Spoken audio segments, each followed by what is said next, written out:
ሁላችንም በስላሴ ስም እናማትብ። በስመ አብ አይሰማም። በስመ አብ ወወልድ ወመንፈስ ቅዱስ አሐዱ አምላክ አማ ንዑ ለስዕለ ማርያም ቡርክት ወለስዕለ ወልዳ ጸባዖት። በድንጋሌ ሥጋ በድንጋሌ ነፍስ የጸናች መርገመ ሥጋ መርገመ ነፍስ የሌለባት በረከተ ሥጋ በረከተ ነፍስን የምታድል የቅድስት ድንግል ማርያምን ስዕል እንሳለም ዘንድ የልጇ የሁሉን ቻይ የጸባዖት የጌታን ስዕል እንሳለም ዘንድ ኑ። ይህ ማለት የቤተ ክርስቲያን ምስጋና ነው። የዚህ የአስረኛው የቅድስተ ቅዱሳን የድንግል ማርያም ጉባኤ መሪ ቃሉ ንሳለማ ንዑ ለስዕለ ማርያም ቡርክት ይላል። እስቲ አብረን እንበል። የተባረከች በሉ እስቲ። አይሰማም። የድንግል ማርያምን ስዕሏን የጸባዖት የልጇን ስዕል እጅ እንነሳ ዘንድ ኑ። ይህን የተናገረው የመልክዓ ስዕል ደራሲ ነው። ቤተ ክርስቲያናችን የቅዱሳት ስዕላትን ክብር አምልታ አስፍታ የምታስተምር ናት።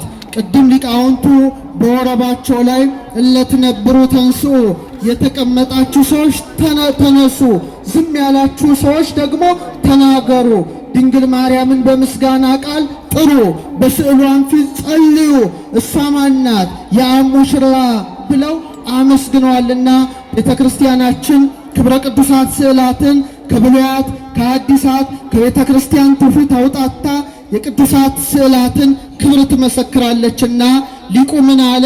ንሳለማ ንዑ ለስዕለ ማርያም ቡርክት፣ የተባረከች የድንግል ማርያምን ስዕል እንሳለም ዘንድ ኑ ይላል። ዛሬ እንደ እግዚአብሔር ቸርነትና እንደ እግዚአብሔር ቅዱስ ፈቃድ በጣም ለጥቂት ደቂቃ ስለ ጸባዖት ስለ ልጇ ስዕል በተለይ ደግሞ ሉቃስ ስለ ሳላት ስለ እመቤታችን ስዕል እጥር ምጥን ያለች ትምህርት እንማራለን። ምሳሌውን እናያለን። የምስጢር ባለቤት እግዚአብሔር አምላካችን ምስጢሩን ጥበቡ እንዲገልጥልን ቅዱስ ፈቃድ ይሁንልን። ታላቁ ወንጌላዊ ሉቃስ የቅድስት ድንግል ማርያምን ስዕል የሳለ ሲሆን ወደ 8 የሚጠጉ ስዕላትን ስለዋል። ተንባሊት የምትባል ርኅርኅት የምትባል መራይተ ፍኖት የምትባል መሪ የምትባል በጣም በርካታ ስዕላትን የሳለ ሲሆን ከሁሉም ደግሞ ዛሬ ቤተ ክርስቲያናችን መንበሩ ላይ የምታኖረው መራይተ ፍኖት ወይም መንገድን የምትመራ የምትባል የድንግል ማርያም ስዕል ናትና እዛች ስዕል ላይ ብቻ ቆይታ አደርጋለሁ። እግዚአብሔር አምላካችን ምስጢሩን ጥበቡ እንዲገልጥልን ቅዱስ ፈቃድ ይሁንልን። ኦርቶዶክሳዊት ተዋሕዶ ቤተ ክርስቲያናችን በመንበረ ታቦቱ ላይ ምስለ ፍቁር ወልዳ ይልቁኑ ደግሞ መራይተ ፍኖት የምትባል ጣቷን ወደ ልጇ ወደ ጌታ የምትጠቁምን ስዕል መጀመሪያ የሳለው ሉቃስ ሲሆን ስሎም ለድንግል ማርያም ባሳያት ጊዜ ይህ ስዕል አለ በዚህ ስዕል ላይ ረድኤቴና በረከቴ እስከ ዘላለም ወይም እስከ ዕለተ ምጽአት ይኖራል ብላ እንደባረከችው የቤተ ክርስቲያን ትውፊት ያስረዳል። እቺ ስዕል መንበሩ ላይ መቀመጧ ድንግል ማርያም ኪሩባዊት ሰረገላ ተብላ የተገለጠች ናት። በሐዲስ ኪዳን የእመቤታችን ይሄ ስዕል ሲቀመጥ፣ በብሉይ ኪዳን ግን በቃል ኪዳኑ ታቦት ዙሪያ ማን ነበሩ? ኪሩቤልና ሱራፌል ናቸው። በእውነት ክንፋቸውን ዘረር አድርገው በምስዋው ላይ በመሰዊያው ላይ ነበሩ። በአዲስ ኪዳን ግን በኪሩቤል ሰረገላ ላይ የሚቀመጠውን ጌታ በጀርባዋ ያዘለች፣ በክንዷ የታቀፈች፣ በከናፍሯ የሳመች እሷ ማን ናት? ድንግል ማርያም በመሆኗ ምስለ ፍቁር ወልዳ ይልቁኑ ደግሞ መራይተ ፍኖት የተባለች ድንግል ማርያም እጇን ወደ ልጇ እያመለከተች ትሳላለችና ንሳለማ ንዑ ለስዕለ ማርያም ቡርክት፣ የተባረከች የድንግል ማርያምን ስዕል እንሳለማት ዘንድ ኑ ይላል። ለምንድን ነው በአዲስ ኪዳን መንበሩ ላይ ድንግል ማርያም መሳሏ ቢባል በብሉይ ኪዳን ኪሩቤል የማንን ዙፋን ተሸክመዋል? የእግዚአብሔርን። እሷ ደግሞ በኪሩቤል ሰረገላ ላይ የተቀመጠውን ጌታ በጀርባዋ በማዘሏ በክንዷ በመታቀፏ በከናፍሯ በመሳሟ ከኪሩቤል በልጣለች አልበለጠችም? በአንድ ድምፅ አልበለጠችም? በልጣለች። በልጣለች። ሊቁ ምን ይላል? አንቲ ታቢን ኪሩቤል፣ አንቺ ከኪሩቤል ትበልጫለሽ። ወትፈደፍዲም ሱራፌል፣ ከሱራፌልም ትልቅ ያለሽ። ለምንድን ነው አባ ጊዮርጊስ ይሄን ያለው? መልስ ይሰጣል። እስመ ሱራፌል ወኪሩቤል በሰረገላ እሳት ይጸውርዎ ልጅሽን አለ ኪሩቤልና ሱራፌል በእሳት ሰረገላ ይሸከሙታልና ወበብፅዕናቱ ዘእሳት ይጼኑ መንበሮ ዙፋኑንም በእሳት ምሰሶ ይደግፋሉና አንቲሰ ጾርኪዮ በከርስኪ አንቺ ግን የኔን አምላክ በማኅፀንሽ ተሸከምሽው ወአቀፍኪዮ በአብራክኪ በጉልበቶችሽ ታቀፍሽው ወአዘልኪዮ በዘባንኪ በጀርባሽም ምን አልሽው አዘልሽው ህየንተ ሰረገላ እሳት አብራክኪ ኮና በእሳቱ ሰረገላ ፋንታ ጉልበቶችሽ ተተኩ እሳታውያን የሆኑ ኪሩቤልና ሱራፌል በእሳት ዙፋን ላይ ሲሸከሙት ድንግል ማርያም ግን በእውነት በኪሩቤል ሰረገላ ላይ የሚቀመጠውን ጌታ በክንዶቿ ታቅፈዋለችና በእውነት ሊቁ ምን አለ ህየንተ ሰረገላ እሳት አብራክኪ ኮና በእሳቱ ሰረገላ ፋንታ ጉልበቶችሽ ተተኩ ህየንተ ምጽናቱ ዘእሳት አእዳውኪ ኮና በእሳቱ ምሰሶ ፈንታ ምኖችሽ ተተኩ እጆችሽ ተተኩ ኪሩቤልና ሱራፌል ዙፋኑን መንካት አቅቷቸው በእሳት ምሰሶ ሲደግፉ ድንግል ማርያም ግን ዓለምን የሚደግፈውን ጌታ በምኗ ታቀፈችው በክንዷ ታቀፈችው ክብር ለጀርባዋ ክብር ለክንዷ ክብር ለማኅፀኗ ምሳለማ ንዑ ለስዕለ ማርያም ቡርክት ስለዚህ የቡርክት ስዕል የድንግል ማርያም ስዕል መንበረ ታቦቱ ላይ ይሳላል ያችን ስዕል ትኩር አድርጋችሁ ስትመለከቱ ስንት አክሊላት አሏት ተለይታ ሁለት አክሊላት አሏት የመጀመሪያው አክሊል ምንድነው አክሊለ ብርሃን ነው ከላይ የብርሃን አክሊል በራሷ ላይ ይቀመጣል ዝቅ ብሎ ደግሞ በወርቅና በዕንቁ የተሰራ ምንን ተቀዳጅታለች አክሊልን ዘውድን ተቀዳጅታለች በሁለት አክሊላት ያማረች ያጌጠች የተዋበች እሷ ማን ናት የምድርም የሰማይም ንግሥት ድንግል ማርያም ናት ክብር ይግባት ንግሥታችን ስለዚህ ሉቃስ በሳላት ስዕል ላይ ከላይ አክሊለ ብርሃን አድርጎ ከታች ደግሞ በወርቅ የተሰራ ዘውድን አቀዳጅቶ ድንግል ማርያም በእውነት የምድርም የሰማይም ምንድናት ንግሥት መሆኗን መሰከረላት ስለዚህ ስዕሏ ፊት ቆመን በምንጸልይበት ጊዜ ሁለቱን አክሊላት ስንመለከት በምድርና በሰማይ ንግሥት ፊት ቆመን ጸሎታችንንና ልመናችንን ወደ ንጉሠ ሰማያት ወደ ምድር ወደ ክርስቶስ እንድታሳርግልን ምን እንላታለን እንማጸናታለን ድንግል ማርያም ምናችን ናት ንግሥታችን እስቲ በሉ ድገሙት እስቲ ንግሥታችን ናት ኢሳይያስ መሰከረላት በምዕራፍ 49 ቁጥር 23 ላይ ንግሥተ ንግሥታት ስለሆነች ምን አላት ነገሥታ ማሁትኪ ነገሥታት አለ አያቶችሽ አባቶችሽ ናቸው ወነጋሲያት አጻንያትኪ ንግሥታቱ አለ ገረዶችሽ ናቸው አለ ምኖችሽ ናቸው ገረዶችሽ ናቸው ወይ ሰግዱ ለኪ ውስተ ገጸ ምድር ግንባራቸውን ዝቅ አድርገው ምድር አስነክተው ይሰግዱልሻል ወይ ልብሱ ጸበለ እግርኪ የእግርሽንም ትቢያ ይልሳሉ ለማለት ለንግሥተ ሰማያት ወምድር ለድንግል ማርያም የሚገባውን የአክብሮትን ስግደት ታላቁ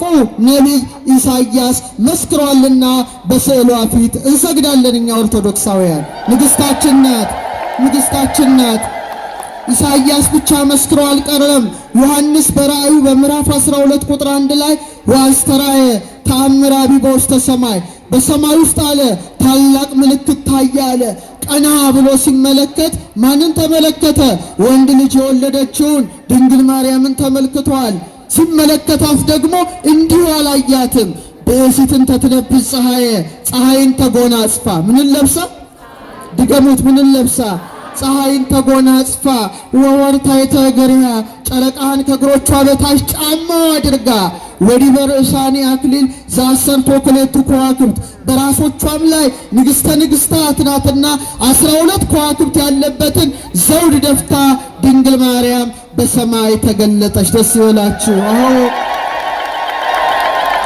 ብዙ ንግሥታት ምድራችን አስተናግዳለች በሀገራችን እንኳን እነ ንግሥት ምንትዋብ እነ እቴጌ ጣይቱ እነ ንግሥተ ንግሥታት ዘውዲቱ ከባህር ማዶ እነ ንግሥት ቪክቶሪያ ይጠቀሳሉ እነዚህ ሁሉ ንግሥታት የወርቅ ካባ ተጎናጸፉ እንጂ ፀሐይን ተጎናጸፉ አልተጎናጸፉም። ንግስታቱ የወርቅ ጫማ ተጫሙ እንጂ ጨረቃን ጫማ አደረጉ አልቻሉም። ንግስታቱ የወርቅ የዕንቁ ዘውድ ደፉ እንጂ ከዋክብትን መድፋት አልቻሉም። ድንግል ማርያም ግን የቀን ጌጥ ፀሐይን ተጎናጽፋ የሌሊት ጌጦች የሆኑ ጨረቃን ተጫምታ ከዋክብትን ደፍታ በሁለቱም ጌጦች አጊጣ የምድርና የሰማይ ንግስትነቷን ለዮሐንስ ገለጠች። ለእኛም ትግለጥልን ድንግል ማርያም እናታችን። አዎ ያሬድ ምን አለ በአድናቆት እግዝእትነ ለቃል መዝገቡ ለወርቅ ክበቡ ለፀሐይ ለህቡ። እመቤት ያለ የቃል ማደሪያው የጨረቃ ክበቡ የፀሐይ ምኑ ነሽ አለ ድለቱ አንቺ ነሽ። ፍሬ ዚአኪ ለበሉ ይጠቡ አንቲ ያሌቡ ያንቺን ፍሬ በሉ አለ ይራቀቃሉ። አንቺ አለ ልብ የምታስደረጊ ዛፍ ነሽ እንዳለ ፀሐይን የተጎናጸፈች ጨረቃን የተጫማች ከዋክብትን የደፋች በመሆኗ ድንግል ማርያም ሁለት አክሊል ስዕሏ ላይ ይቀመጣል። ከዛ ይሄን በማድነቅ ዝቅ ስትሉ ግንባሯ ላይ ታላቅ የሆነ አብይ ኮከብ አለ። አይታችሁታል አይደለ? ግንባሯ ላይ ትልቅ ኮከብ አለ። ይሄ ኮከብ ቅርጹ ቢለያይም በቅዱሳት ስዕላት ትውፊት ግን 8 ቅርጽ ያለው ኮከብ ታላቅ አብይ ኮከብ ግንባሯ ላይ ይደረጋል። በትከሻዋ አንድ፣ በአንዱ ትከሻዋ አንድ፣ ይልቁኑ ደግሞ 8 ቅርጽ ያለው ኮከብ ምኗ ላይ ይሳላል? ግንባሯ ላይ ይሳላል። 8 የምን ቁጥር ነው? የሕይወት ቁጥር ነው። 7 የምን ቁጥር ነው? የሥነ ፍጥረት ቁጥር ነው። ሕይወት ክርስቶስን የወለደች ማን ናት? አረ ድምጻችሁ አይሰማም? ድንግል ማርያም እናታችን ናት። አዎ 7 ዕለታት አሉ። 7ቱ መገብተ ዕለታት አሉ። እሁድ አንድ ብለን ቅዳሜ 7 ብለን ሰኞ እንደገና እሁድ መልሰን ከዛ ሰኞ 2 እያል እንቀጥላለን እንጂ 8 አንልም። 8 ማለት ከዚህ ዓለም ውጭ ያለ የሕይወት ቀመር ይባላል። የክብር ባለቤት ጌታችን መድኃኒታችን ኢየሱስ ክርስቶስ ኢየሱስ የሚለውን ስም ያገኘው በስንተኛው ቀኑ ነው? በ8ኛው ቀኑ ነው። የሱ ቁጥር ነው። ወልደ ዳዊት ወልደ አብርሃም የዳዊት ልጅ ይባላል። የአብርሃም ልጅ ይባላል። ዳዊት ስንተኛ ልጅ ነው? 8ኛ ልጅ ነው። አብርሃም ምንድነው? 8 የወለደ በ8ኛው ቀን የግዝረት ሕግ የተሰጠው ነው። ኖህም 8 ሆኖ ምን ውስጥ ተርፏል? ምን ውስጥ ተርፏል? መርከቡ ውስጥ ተርፏል። ድንግል ማርያምም በእውነት ከዚህ ዓለም ነውር በእውነት ከዚህ ዓለም መቅሰፍት የምንሰወርባት በእውነት ኖሆን የመራሽ ታላቅ ኮከብ ናት። ክብር ለዚህ ኮከብ ይሁንና። አዎ ያሬድ ምን ይላታል? የእቲ ተአቢ ማንስት እሷ አለ ከሴቶች ትበልጣለች። ለምን? እሞሙ ለሰማይት የሰማይታት እናታቸው፣ ወእህቶሙ ለመላእክት የመላእክት እህታቸው፣ መድኃኒቶሙ ለነገሥት የነገሥታት መድኃኒታቸው፣ አክሊል ንጹሕ ለካህናት የካህናት ንጹሕ አክሊላቸው ካለ በኋላ ብርሃኖሙ ለከዋክብት ይላታል። የከዋክብት ብርሃናቸው ካለ በኋላ ኮከብ ስርግው ሀበ ማርያም ሀደረ ያጌጠው የተሸለመው የአጥቢያው ኮከብ በኮከቧ በድንግል ማርያም አደረ። ክብሩ ለዚህ ኮከብ፣ ክብሩ ለዚህ ኮከብ ይሁን። ስለዚህ ግንባሯ ላይ 8 ገጽ ያለው ኮከብ ተስሎ ስናይ በእውነት ወደ ሕይወት ክርስቶስ የምትመራን አማናዊት ኮከብ ድንግል ማርያም እንደሆነች እናውቃለን፣ እንረዳለን። በተለይ ታቦተ ኪዳነ ምሕረት ባለበት ቦታ በሚቆመው መልኳ ላይ ሰላም ለዝክረ ስምኪ ዛስተማሰልዎ በኮከብ ሶበ ብርሃኖ ተከልኑ ጽልሙታነ ራእይ ሕዝብ ይላል ታላቁ ሊቅ ደራሲው። እስቲ አብረን እንበል እይታ በሉ እስቲ። አይሰማም? እይታ የጨለመባቸው ብርሃኑን በተጎናጸፉ ጊዜ በኮከብ ለመሰሉት ስም አጠራርሽ ሰላምታ ይገባል። እውነት ነው። ጨለማ ውስጥ ያሉ ሰዎች ብርሃንን የተጎናጸፉባት አማናዊት ኮከብ ድንግል ማርያም በመሆኗ ግንባሯ ላይ ትልቅ ኮከብ ይደረጋል። ይህ ኮከብ በሳይንሱ ዓለም ምን ይባላል መሰላችሁ? ፖላሪስ ይባላል። እነ ጄሮም የተባሉ መተርጉም መጻሕፍት ድንግል ማርያምን ምን ይሏታል? ኮከበ ባህር ይሏታል። የባህር ኮከብ እስቲ በሏት። የምን ኮከብ? ይሄ የባህር ኮከብ ወይም የሰሜን ኮከብ የሚባለው ሁላችሁ ማየት ትችላላችሁ። በተለይ መርከበኞች አቅጣጫ በጠፋቸው ጊዜ ያንን ኮከብ ተከትለው አቅጣጫቸውን የሚያውቁበት ኮከብ ነው። ይህ ኮከብ ሲሰወር መርከበኞች ተስፋ ይቆርጣሉ። ኮምፓስ የላቸውም። እንደ ዛሬው ዘመን የት እንደሚሄዱ አያውቁም። ተስፋ ይቆርጣሉ። ልክ ያችን ኮከብ በሚመለከቱበት ጊዜ ተስፋቸው ምን ይሆናል? ይለመልማል። ታዲያ ቅዱስ ጳውሎስ በሐዋርያት ሥራ ምዕራፍ 27 ቁጥር 20 ላይ ምን አለ? ብዙ ቀንም አለ ፀሐይና ጨረቃን ከዋክብትንም ሳናይ ትልቅ ነፋስ ሲበረታብን ወደፊት እንድናለን የሚል የሁሉም ተስፋ ተቆረጠ አለ። ምን ሳያዩ ሲቀሩ ፀሐይ ማየት አቃታቸው፣ ጨረቃ ማየት አቃታቸው፣ ከዋክብት ማየት አቃታቸውና ተስፋ ቆረጡ። ምን ውስጥ ሆነው? መርከብ ውስጥ ሆነው ነው። ታዲያ ማዕበል ውስጥ ያሉ የሚቸገሩ ሰዎች ኮከቡን ሲያዩ እጅግ እንደሚደሰቱ እውነተኛውን የአጥቢያ ኮከብ ኢየሱስ ክርስቶስን የወለደች ድንግል ማርያም ኮከባችን ናት። ወደ እውነተኛው ፀሐይ ወደ ክርስቶስ ትመራናለችና ስዕሏ ላይ ትልቅ ኮከብ ተስሎ እንመለከታለን። ከቃሉ ጋር ናችሁ? ስለዚህ ስዕሏ ፊት ለጸሎት ስትቆሙ ይህን ኮከብ ባያችሁ ጊዜ ሁሌ እንድታስቡ እንድታሰላስሉ ያስፈልጋል። ሊቃውንት ምን ይላሉ? ኮከብ ይላሉ ልዑል ነው። ኮከብ ምንድን ነው? ምጡቅ ልዑል እንደሆነ ድንግል ማርያም ምንድን ናት? ልዕልት ናት። እስቲ በሏት ምንድን ናት? ኮከብ ብሩህ እንደሆነ ድንግል ማርያም ምንድን ናት? ብርህት ናት። ኮከብ ደማቅ እንደሆነ ድንግል ማርያም በቅድስና ምንድን ናት? የደመቀች ናት። ኮከብ መንገድ እንደሚመራ ድንግል ማርያምም መራ መንግሥተ ሰማያት ወደ መንግሥተ ሰማያት መርታ የምታገባ ናት። ኮከብም ኮከብ ይሄይስ ክብሩ፣ አንዱ ኮከብ ከአንዱ ኮከብ እንደሚበልጥ ከሁሉም ከዋክብት ቅዱሳን ይልቅ የደመቀችው ኮከብ ድንግል ማርያም ብቻ በመሆኗ ከቅዱሳት ስዕላት በተለየ መልኩ ድንግል ማርያም ግንባር ላይ ማንም ቅዱሳን ላይ የማይደረገው እሷ ላይ ግን ታላቅ ኮከብ ይደረግላታል። ክብር ለእናታችን፣ ክብር ለእናታችን። የደመቀችው የከበረችው የገነነችው በንጽህና በቅድስና ያማረችው ያጌጠችው የተዋበችው ከድንግል ማርያም በቀር ማን ትገኛለች? ትገኛለች እንዴ? አትገኝም። ስለዚህ ሶስት ከዋክብት ስትመለከቱ በጣም ተደሰቱ። አንዱ ግራ ትከሻዋ ላይ ነው፣ አንዱ ቀኝ ትከሻዋ ላይ ነው፣ አንዱ ግንባሯ ላይ ነው። በእውነት ሶስት ከዋክብት መደረጉ ድንግል ማርያም በሶስት ወገን ምንድን ናት? ድንግል ናት። ጌታን ከመውለዷ በፊት እስቲ ድንግል በሉ እስቲ። ጌታን በወለደች ጊዜ ከወለደችውስ በኋላ ዘላለማዊ ድንግል ስለሆነች ከማንም ተለይታ ሶስት ታላላቅ ከዋክብት ይሳሉባታል። በእውነት በንጽሐ ሥጋ በንጽሐ ነፍስ በንጽሐ ልቡና ያጌጠች በድንጋሌ ሥጋ በድንጋሌ ነፍስ በድንጋሌ ሕሊና የታተመች ትምት የሆነች ከእሷ በቀር ማን ትገኛለች?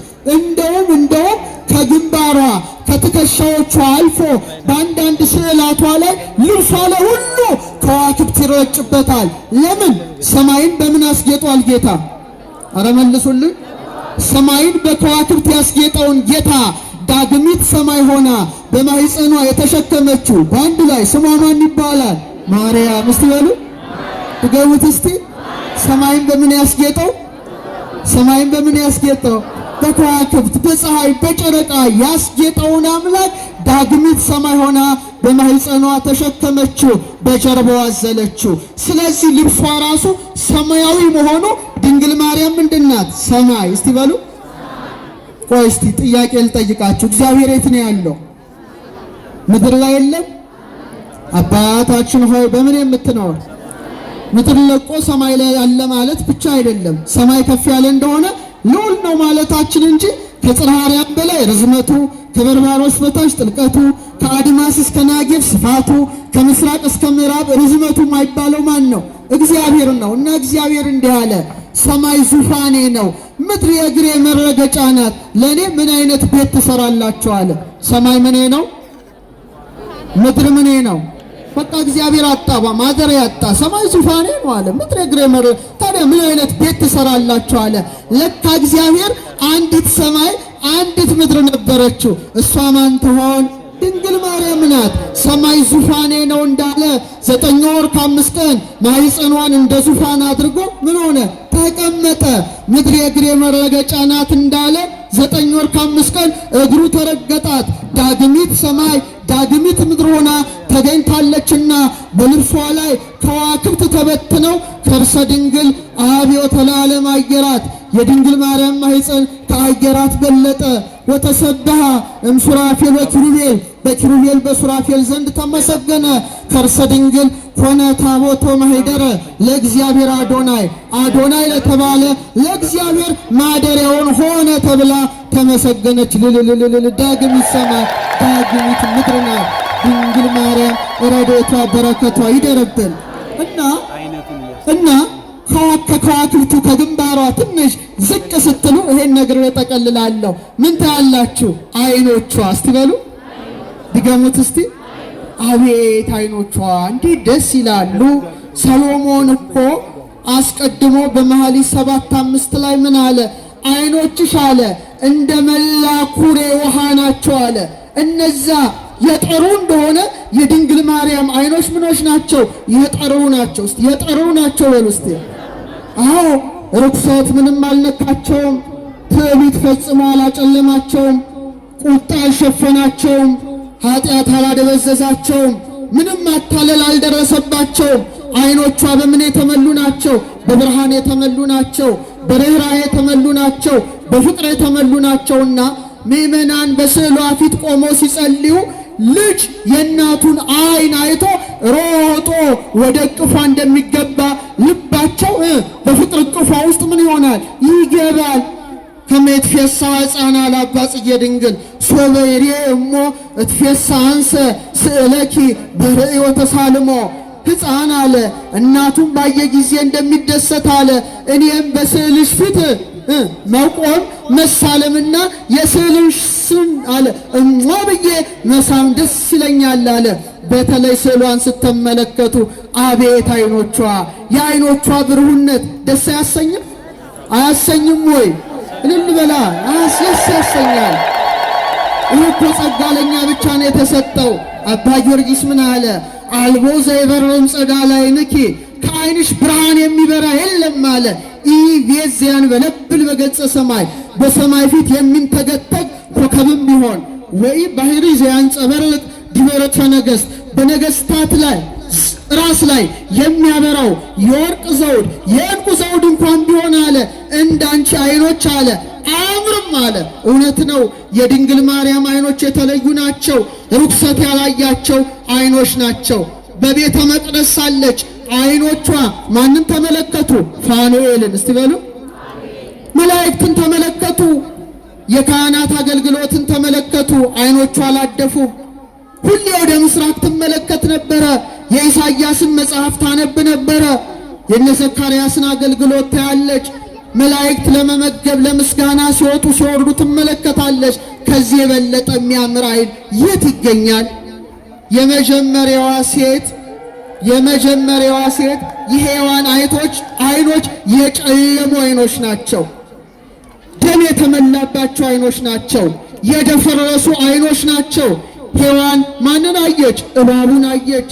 አካለ ከይሲ ማደሪያ ልሳነ ከይሲ መናገሪያ ያደረገው ዲያብሎስ ያደረበት ምኑን አየች? እባቡን ተመለከተች። የተከለከለችውን የዛፍ ፍሬ ተመለከተች። የድንግል ማርያም አይኖች ግን ማንን አዩ? ከእግዚአብሔር ተልኮ የመጣውን ብርሃናውን መልአክ ቅዱስ ገብርኤልን ተመለከቱ። ልልል አይኖቿ የተባረኩ ናቸው። የመጀመሪያዋ ሴት ሔዋን እባቡን አየች። እችኛዋ ዳግሚት ሔዋን ግን ቅዱስ ገብርኤልን ተመለከተች። የእመቤታችን የፍቅር አይኖች ማንን አዩ? ቀጥለው ኤልሳቤጥን አዩ። ከኤልሳቤጥ በፊት ደግሞ ገብርኤል ማንን አየ? የፈጣሪውን እናት የምትሆነውን አየ። ይህ አይገርምም? ድንግል ማርያም የልጇን አገልጋይ አየችው። እሱ ማን ነው? ገብርኤል ነው። ገብርኤል ደግሞ የፈጣሪው እናት የምትሆነውን በፍቅር አይኑ ይመለከታት ነበረ። ኋላ ወደ ኤልሳቤጥ ቤት ሄዳ ኤልሳቤጥን ስታያት ወዲያው የእመቤታችን አይኖች ፍቅርን ያስተላልፋሉ። ሰላምን ያስተላልፋሉ፣ ደስታን ያጎናጽፋሉና መንፈስ ቅዱስ በኤልሳቤጥ መላ፣ ጽንሱም በደስታ ዘለለ። ዛሬም በስዕሏት ፊት ስንቆም ሕይወታችን ሁሉ በደስታ በሰላም በፍቅር ይመላልና እንኳን ደስ አላቸው ኦርቶዶክሳውያን።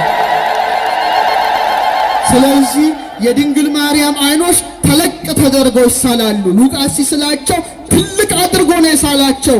ለምንድን ነው? ለመጀመሪያ ጊዜ እግዚአብሔርን ያዩ ዓይኖች የማን ዓይኖች ብቻ ናቸው? አረ ንገሩኝ።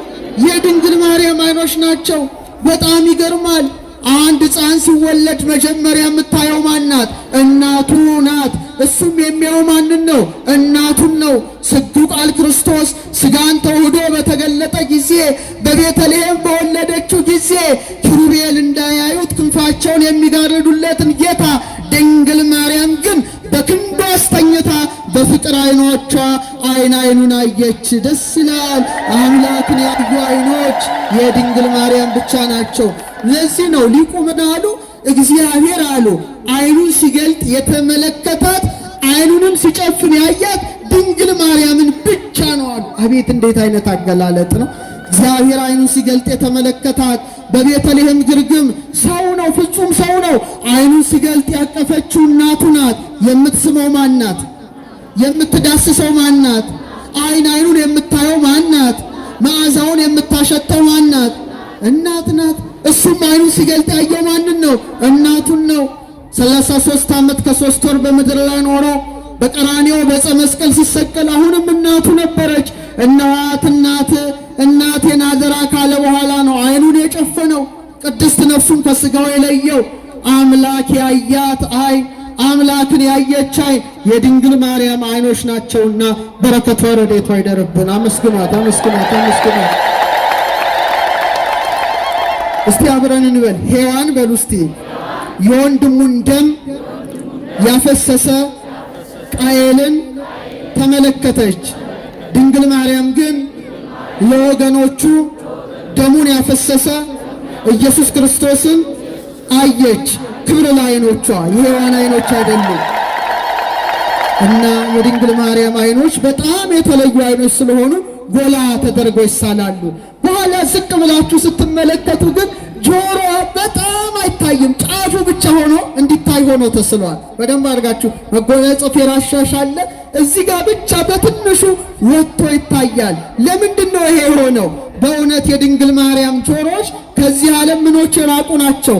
ከዚህ ዓለም ከንቱ ነገሮች የራቁ ናቸው። ከንቱ ድምፅንም አይሰሙም ነበረ። ዳዊት ስለ ጆሮዋ ዘመረ። ምን አለ? በመዝሙር 44 ቁጥር 10 ላይ ስሚ ወለቴ ወርእይ ወአጽሚ እዝነኪ፣ ልጄ እይ ስሚ አለ። ምን በይ? ስሚ። ምንድነው የምትሰማው? ርእሲ ሕዝበኪ ወቤተ አቡኪ፣ ወገንሽን የአባትሽን ቤት እርሺ። ንጉሥ አለ ውበትሽን ወዷል።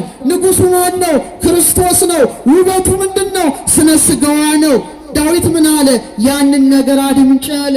ደራሲው ተረጎመው የጆሮዋን ነገር። እግዚአብሔር ነጸረ ሁሉ ዓለመ ወኢረከበ ማርያም ዘከማኪ እመ። እግዚአብሔር ዓለምን ተመለከተ፣ ማርያም እንዳንቺ ያለች እናት አላገኘም። ኪያሁሰ ጽጌ ዘእምከርስኪ ተቀስመ፣ አበባ ክርስቶስ ከማኅፀንሽ ተለቀመ። ዳዊት አመረኪ ዘይብል ቅድመ ስሚ ወለቴ ወርእይ ዳግመ እስመ ፈትወ ንጉሥ ስነኪ አዳመ። ንጉሥ ክርስቶስ ያማረውን ውበትሽን አይቷልና ልጄ እይ ስሚ አድምጪ ብሎ ዳዊት አባትሽ አመልክቶሻልና። ክብር ለጆሮዋ፣ በስዕሏ ፊት የሚታየው ክብር ለጆሮዋ። አዎ የድንግል ማርያም ጆሮዎች የእባብን ድምፅ የሰሙ አይደሉም። የሔዋን ጆሮዎች የእባብን ድምፅ ሰሙ። የድንግል ማርያም ጆሮዎች ግን የቅዱስ ገብርኤልን ሰላምታ ሰሙ። በሔዋን ጆሮ ሞት ገባ፣ በድንግል ማርያም ጆሮ ሕይወት ገባ። በሔዋን ጆሮ ጨለማ ገባ፣ በድንግል ማርያም ጆሮ ብርሃን ገባ።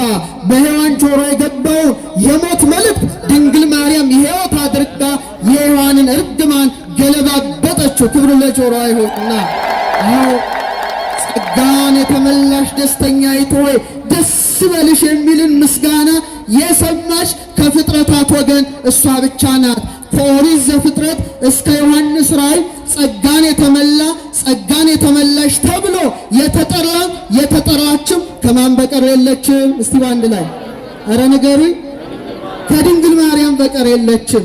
ስለዚህ የድንግል ማርያም ጆሮዎች ለመጀመሪያ ጊዜ ወንጌልን የሰሙ የሷ ጆሮዎች ናቸው። ወንጌል ማለት ምንድን ነው? ብስራት ነው። ወንጌል ማለት ምንድን ነው? ስብከት ነው። በድንግል ማርያም ጆሮ በእውነት የመጀመሪያው ወንጌል ገባ። የመጀመሪያው ወንጌል ምን ተሰማ? ሔዋን እባቡን ሰማች፣ አልታዘዘችም፣ ሞትን አመጣች።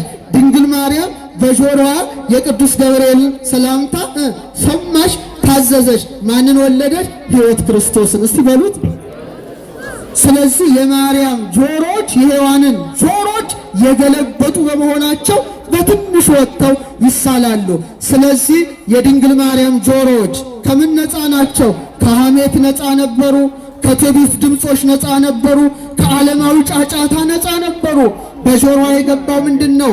የእግዚአብሔር ድምፅ፣ ትንቢታዊ ቃላት፣ የመልአኩ የቅዱስ ገብርኤል አዋጅ ብቻ ነውና ክብር ለጆሮቿ። ዛሬም ያደምጡናል፣ ዛሬም ይሰሙናል።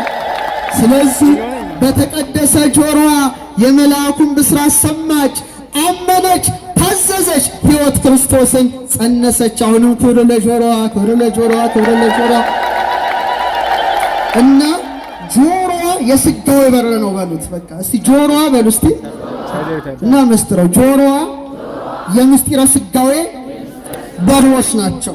በቃ ወዲያው ይኩነኒ እንደ ቃል ይደረግልኝ ስትል አካላዊ ቃል በማህፀኗ ሲጸነስ ዳዊት የተናገረው ሊፈጸም ከማህፀኗ ቅዱስ ቅዱስ ቅዱስ የሚለውን ድምፅ ስትሰማ አንገቷን ዘንበል አደረገች። ለዚህ ነው ስዕሏ ላይ አንገቷ ምን ሆኖ ይሳላል? ዘንበል ተደርጎ ይሳላል። ክብር ለሸዋር የመላእክትን ምስጋና ደመጠች። ደስ አለ። ሁሉንም ተውት። ከሁሉም የበለጠውን ግን ልነግራችሁ ነው። ዝግጁ ናችሁ? እማማ እናቴ የሚል ድምፅ ሰማ። ከማ እንዴ መልስ ጠፋችሁ እንዴ? ግራ ገባችሁ? ከማ አረ መልሱልኝ። በእግዚአብሔርነት፣ በአምላክነት፣ በፈጣሪነት፣ በእበይ፣ በክብር፣ በኃይል ከአብ ከመንፈስ ቅዱስ ጋር አንድነት ገንዘቡ የሆነ ተቀዳሚ ተከታይ የሌለው አካላዊ ቃል ክርስቶስ ከስጋዋ ስጋን ከነፍሷን ነፍስን ነስቶ እናቴ ብሎ ጠራት። ደስ ይህን የሰሙ ጆሮች እና ቅዱስ ቄርሎስ ምን ይላል? ሉቃስን ሲተረጉም እንዴት እንዳከበራት ተመልከት ይላል። ለይቀበበህ ዘይት የዘዝ ላዝማዲው ለእናቱ እየታዘዘ አድጓል። ዓለም የሚታዘዝለት ጌታ ለእናቱ ታዘዘ ካለ በኋላ የሰማችሁኝ ነው። ታዘዘ። እሷም ሁለት ቃልን ትናገር ነበር ይላል። የእሱ ትርጓሜ ነው። ጌታዬና ልጄ ሁለት ቃል ነው። ምንና ምን? አምላኳ ስለሆነ ጌታዬ ትለዋለች። ደግሞ ልጇ ስለሆነ ምን ትለዋለች? እሱ ደግሞ ምን ይላል? እናቴማ ብሎ ይጠራል። እግዚአብሔር እናቴ ብሎ ሲጠሩ ሲናገር የሰሙ ጆሮች ንዑዳን ክቡራን ናቸው። ክብር ለጆሮዋ፣ ክብር ለጆሮዋ፣ ክብር ለጆሮዋ።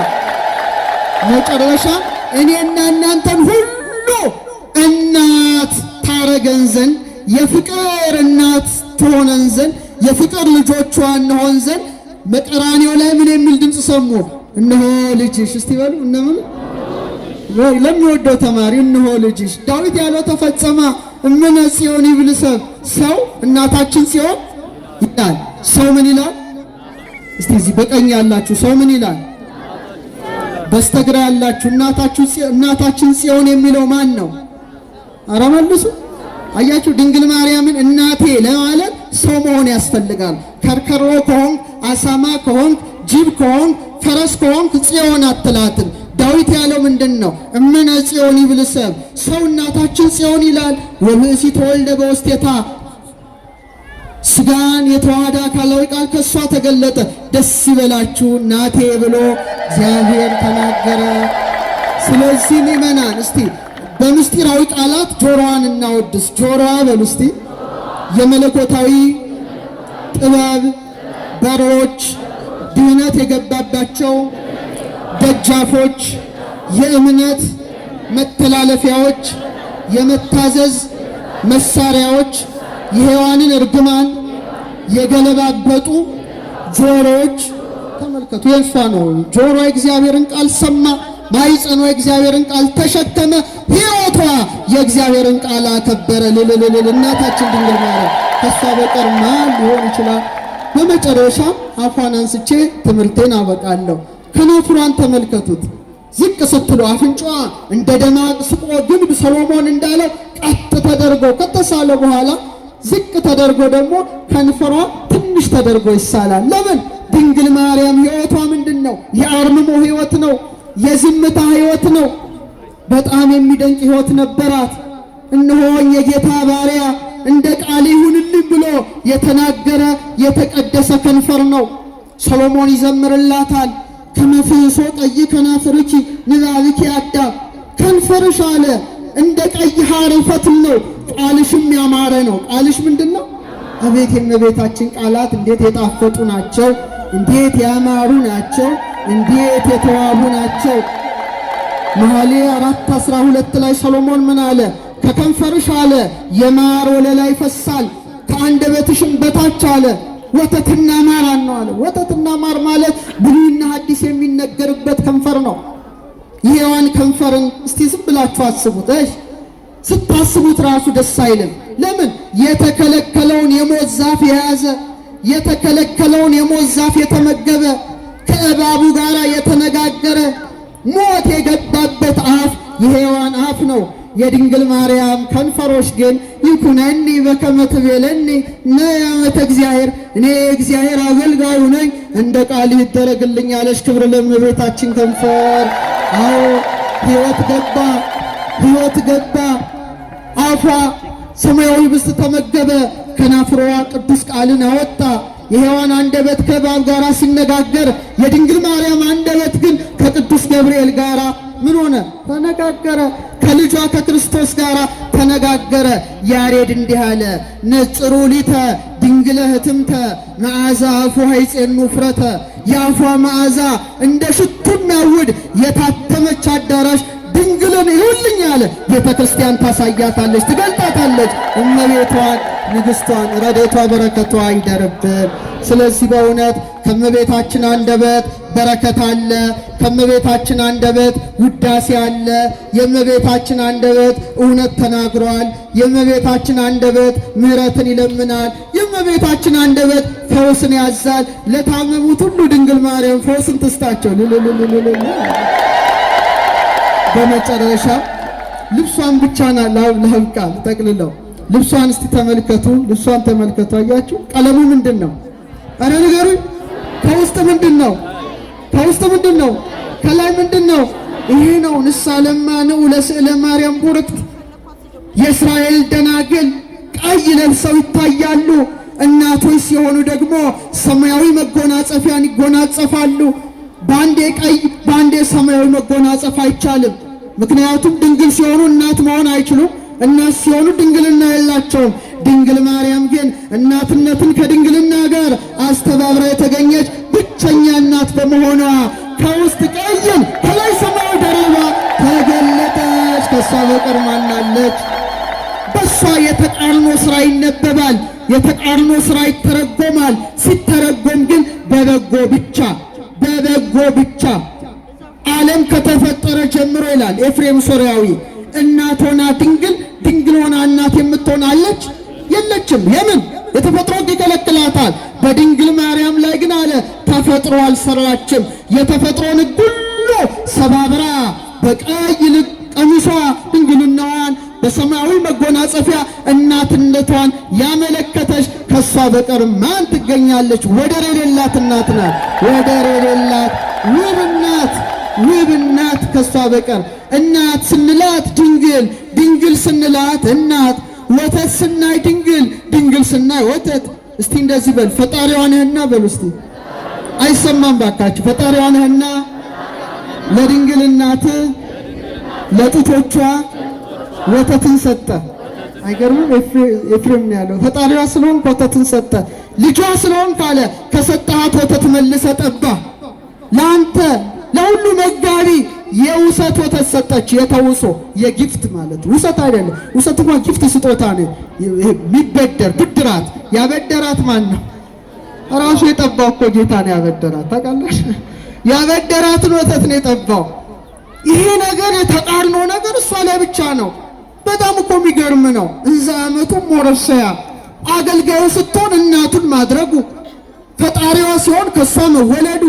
ድንግል ወለደቶ ለፈጣሪያ ወለልዩ ፈጠረ ወላዲቶ ኤፍሬም፣ ፈጣሪዋን ወለደችው አለ። እሱም እናቱን ፈጠረ። አሁን ዛሬ ደግሞ በተለየ መልኩ 10ኛ ጉባኤ የመጀመሪያዋ ጉባኤ ሐመረኖ ኪዳነ ምሕረት አድርገን 10ኛዋን ዛሬ ጃቲ ኪዳነ ምሕረት ደግሞ ስናደርግ የልጇ ስዕል የጸባዖት ልጇ ስዕል ደግሞ አብሮ ወጣ። ደስ ይበላችሁ፣ ተባርከናል። ስዕሉ ስታዩ እኔ በቃ እንባይ ተናነቀኝ ነበረ። የሱ ደግሞ የባለቤቱን ስታዩት ነጭና ቀይ የለበሰ ነው አይደል? ውዴ በሉት እስቲ፣ አረ በሉት ነጭና ቀይ ነው። ሰሎሞን ነው በመኃልየ 5 ላይ የጻዳው ቀይ አለ ወልድ ወንድሜ ይለዋል። ግዕዙ የነው ውዴ ይለዋል። ነጭና ቀይ ነው ይላል።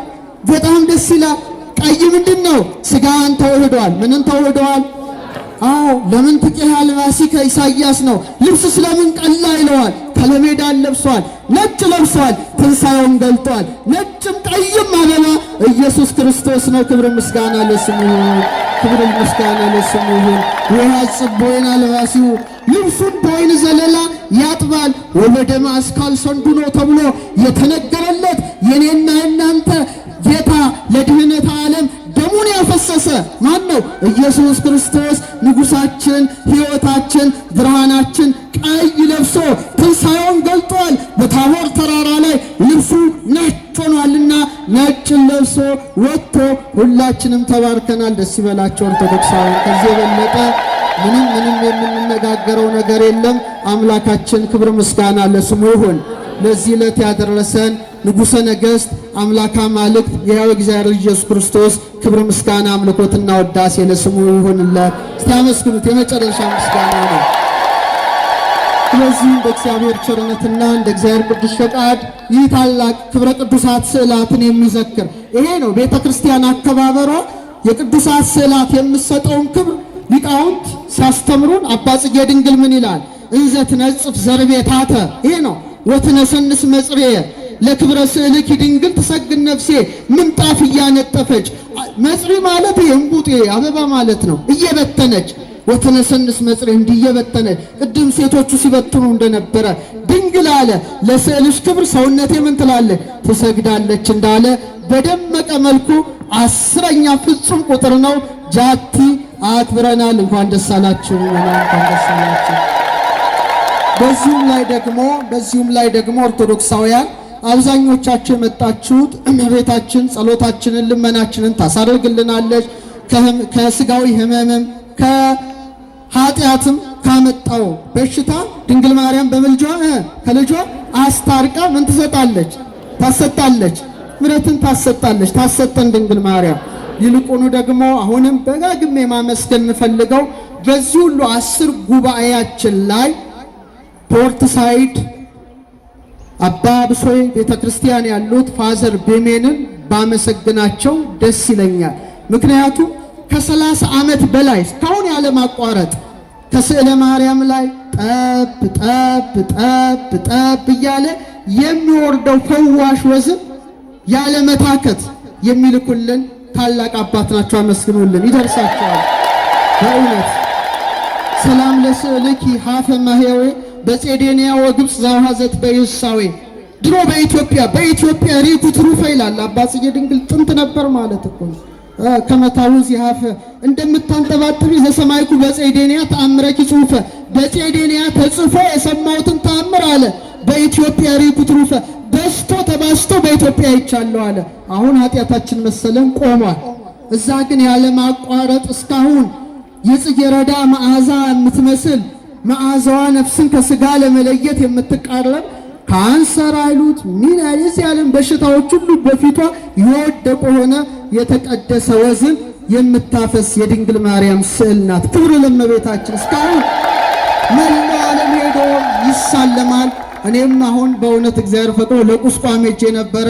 እነ መምህር መስፍንም ይኸው ሄደዋል። እነ ቋንቋ አይነሽ ሉል ሰገድም ሄደው ከዛሽ ተባርከዋል። ግን እነሱ አላመጡም። አልሰጣችሁንም። እኔ ብቻ ነው የሰጠው አይደል? እነሱ የራሷቸውን ደብቀው ወደ እኔ ያመጣሉ። ይሁን እና በጠበል ተባርኮ 15000 ተዘጋጅቷል። ደስ ይበላችሁ 15000። እናንተ ደግሞ ቤታችሁ በጠበል እየበረዛችሁ ከኪዳነ ምሕረት ጠበል ጋር ያበዛችሁ ብትጠጡ ብትተባበሱ ድንግል ማርያም ሰንኮፉን በሽታውን ሁሉ ነቃቅላ ታርቅላችኋለች። ደስ ይበላችሁ፣ ደስ ይበላችሁ። በነፃ እስካሁን ከ100 ሺዎች በላይ በድንግል ማርያም ጉባኤ ሰጥተን ዛሬ ደግሞ በጃቲ ታላቋ ኪዳነ ምሕረት አንደኛውን በሐመረኖ ኪዳነ ምሕረት ጀምረን 10ኛዋን ደግሞ ጃቲ ኪዳነ ምሕረት በደመቀ መልኩ አከናውነናል። ደስ ይበላችሁ። ስለዚህ ሳትገፋፉ እያንዳንዳችሁ አንድ ከወሰዳችሁ በእውነት በቂ ነው አይደለም? ስለዚህ ለሁሉም ተዳርሶ ይሄዳል። ሌላው አባታችን በእውነት ምናልባት ሰው ከሩቅ ቦታ መጥቶ አባታችን እየሰሙኝ ነው። በኋላ ሰው መጥቶ ሲያገኝ እንዳይሄድ ያስፈልጋል።